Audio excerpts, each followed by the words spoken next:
So far in this course, I've given you many technical tips to help you become confident as a speaker.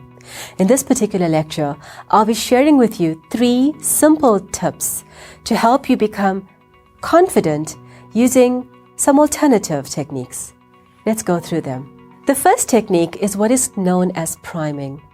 Priming is a series of words or a word that you use that goes straight to the unconscious side of a brain, and it allows a person to follow your instructions. So as a presenter, you could say things like, "This is important, write it down." Or you could say things like, "I believe that this is critical. I'd like you to listen carefully." So just words like that that you include in your presentation allow a person to suddenly step up in their chair or pick up their heads and force their attention on you. And these are a technique called priming. The second is what is known as expert fallacy.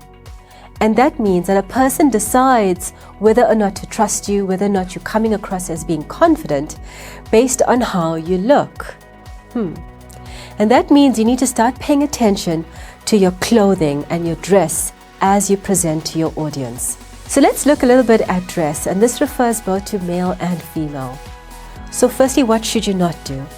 Don't wear too much of color or too many multicolors or even bright colors.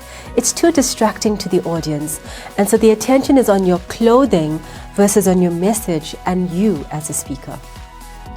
2 is to avoid any patterns on your outfit.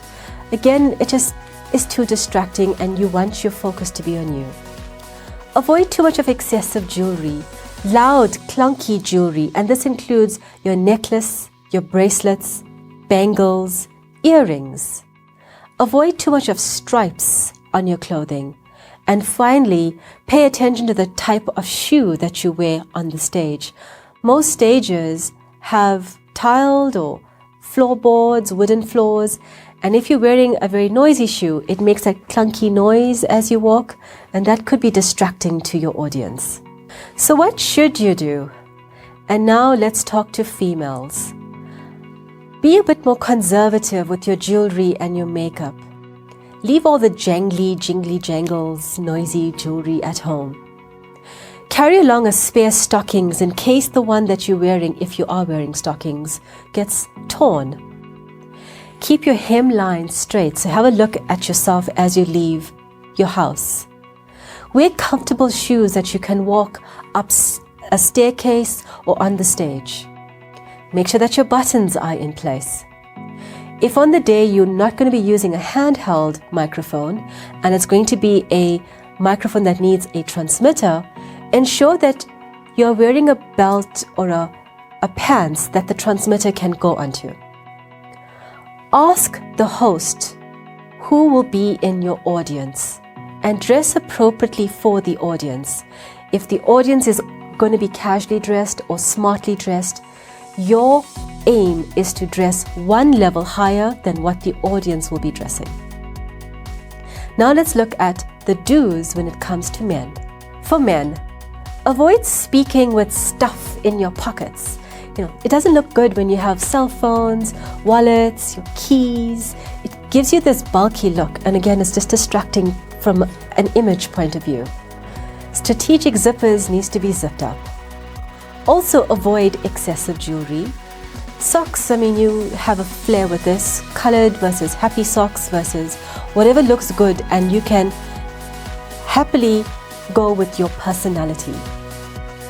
Your ties also needs to be thought about in relation to your message and also to your audience. So tie, jacket, whether you wear a full suit, whether it's casual or smart, you just need to ask the host how will everyone else be dressing, and likewise with the females, you dress one level higher than your audience.